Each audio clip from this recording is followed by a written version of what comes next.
తెలంగాణలో 3 దశల సర్పంచ్ ఎన్నికలైతే పూర్తయినాయి. ఇందులో దాదాపుగా కాంగ్రెస్ పార్టీ అభ్యర్థులు ఎక్కువ శాతం విజయం సాధించారు.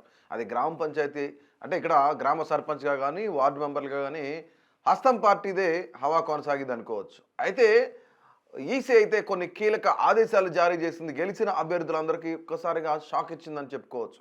ఎందుకంటే వాళ్ళు ఎన్నికల్లో ఖర్చు పెట్టిన వివరాలు ఏవైతున్నాయో, ఆ వివరాలన్నీ గూడా ఇమ్మీడియేట్‌గా ఈసీకి ఇవ్వాలి అని జెప్పేసి. అంటే ముఖ్యంగా ఈసీకి ఇవ్వాలి ఇన్ ద సెన్స్ మీ దగ్గరలో ఉన్న ఎంపీడీఓలు ఎవరైతున్నారో ఆ ఎంపీడీఓలకు ఎన్నికల్లో మీరు ఖర్చు పెట్టిన డబ్బులు ఎంత ఖర్చు పెట్టారు ఏంటి అనేది వివరాలన్నీ కూడా పూర్తిగా ఇవ్వాలి అని చెప్పేసి ఈసీ చెప్తా ఉంది ఈరోజు.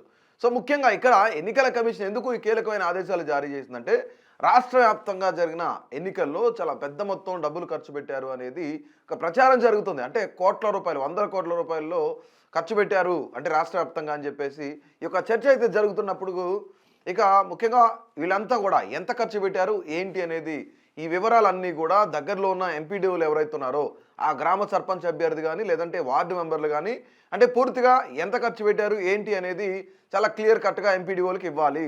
ఒకవేళ తప్పుడు వివరాలు ఇస్తే కనుక 2018 పంచాయతీరాజ్ చట్టం ప్రకారం అంటే సెక్షన్ 23 ప్రకారం ఖచ్చితంగా వాళ్ళని అనర్హులుగా ప్రకటిస్తారని చెప్పేసి ఈసీ కూడా చెప్తోంది. ముఖ్యంగా పదవులు కోల్పోతారు. ఎందుకు అంటే ఇక్కడ లెక్కకు మించిన డబ్బు ఖర్చు పెడితే కనుక ఏదైతే ఇప్పుడు ఫర్ ఎగ్జాంపుల్ 5,000కు పైగా ఉన్న పంచాయతీలు చూసుకున్నట్లయితే గ్రామ సర్పంచ్ అభ్యర్థి అయితే 2,50,000 వరకు ఖర్చు పెట్టవచ్చు. అదే వార్డు మెంబర్ అనుకోండి, ఇక్కడ ముఖ్యంగా వార్డు మెంబర్ అయితే 50,000 వరకు ఖర్చు చేయొచ్చు. ఇది 5,000 కన్నా పైన ఉన్న ఓటర్లు ఎవరైతే ఉన్నారో ఆ గ్రామాల పంచాయతీలు కానీ అంటే మేజర్ గ్రామ పంచాయతీలు అంటాం కదా, అలాంటి వాళ్ళు 5,000 ఓటర్ల కన్నా ఎక్కువ ఉన్న గ్రామ పంచాయతీలకు సంబంధించి సర్పంచ్ అభ్యర్థి 2.5 లక్షల వరకు ఖర్చు పెట్టవచ్చు. వార్డు మెంబరు 1,50,000 వరకు ఖర్చు పెట్టవచ్చు. ఒకవేళ 5,000 లోపు ఉంటే ఏంటి పరిస్థితి అనుకుంటే సర్పంచ్ అభ్యర్థి 1,50,000 రూపాయల వరకు ఖర్చు పెట్టవచ్చు. అదే వార్డు మెంబర్ 30,000 వరకు ఖర్చు పెట్టవచ్చు అనేది ఇక్కడ ఈసీ నిబంధనలు ఉన్నాయి. ఈసీ నిబంధనల మేరకు ఖచ్చితంగా ఇంతవరకు మాత్రమే ఖర్చు చేయాలి. కానీ ఒక్కొక్క వార్డు మెంబర్ తెలంగాణలో లక్షల్లో ఖర్చు పెట్టారు, 20 లక్షలు 30 లక్షలు ఖర్చు పెట్టారు. సర్పంచ్ అభ్యర్థి అయితే నియర్లీ 50 లక్షల నుంచి ₹1 కోటి వరకు కూడా ఖర్చు పెట్టారు అనేది ప్రతి గ్రామాల్లో అందరికీ తెలిసిన విషయమే.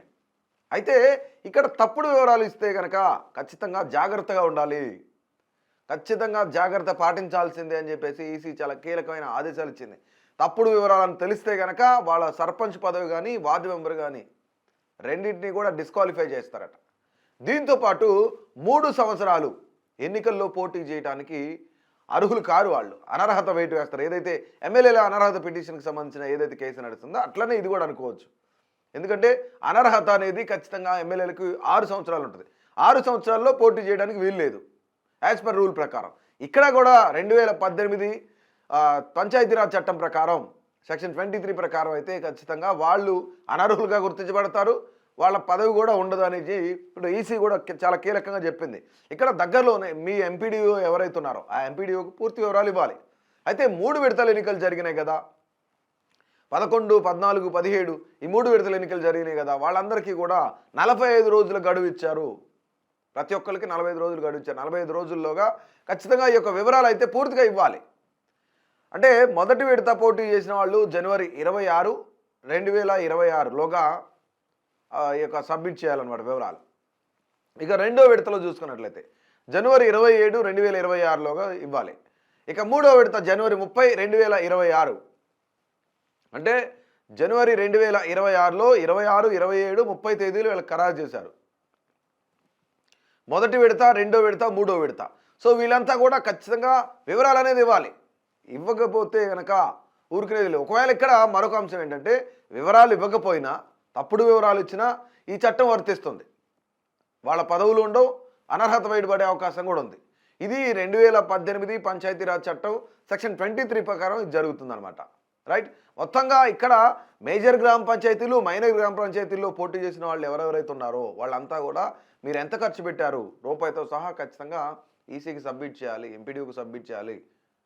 దీని ఒక పోర్టల్లో అప్డేట్ చేస్తారు. ఆ పోర్టల్ నుంచి ఈసీ పూర్తిగా కేంద్ర ఎన్నికల సంఘం చూస్తుంది, కేంద్ర ఎన్నికల సంఘం దీనిపైన చర్యలు తీసుకుంటుంది.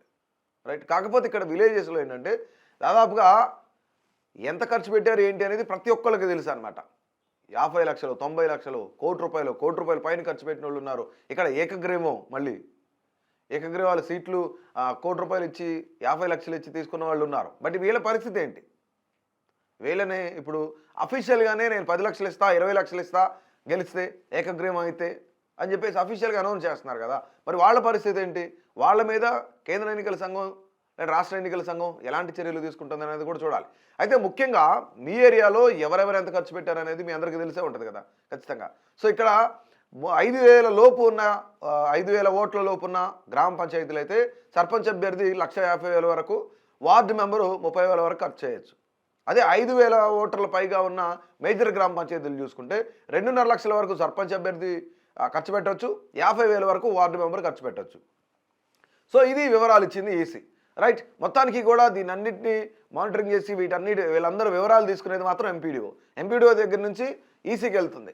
సో ఈసీ తదుపరి నిర్ణయం తీసుకుంటుంది. అయితే మీ అందరికీ తెలిసే ఉంటుంది, తెలంగాణలో మొదటి విడత, రెండో విడత, మూడో విడత ఎన్నికల్లో ఏ అభ్యర్థి ఎంత ఖర్చు పెట్టారు, ఎవరెవరు ఎంత ఖర్చు పెట్టారు, సర్పంచ్ అభ్యర్థి ఎంత ఖర్చు పెట్టారు, వార్డు మెంబర్ ఎంత ఖర్చు పెట్టి ఉండొచ్చు అనేది ఫర్ ఎగ్జాంపుల్ మీకు ఒక అంచనా ఉండుండొచ్చు. రైట్, మీ ఏరియాలో ఎవరెవరు ఎంత ఖర్చు పెట్టారు, నిజంగా వాళ్ళ పదవి ఉంటుందా పోతుందా అనేది మీ అభిప్రాయాన్ని అయితే తెలియజేయండి.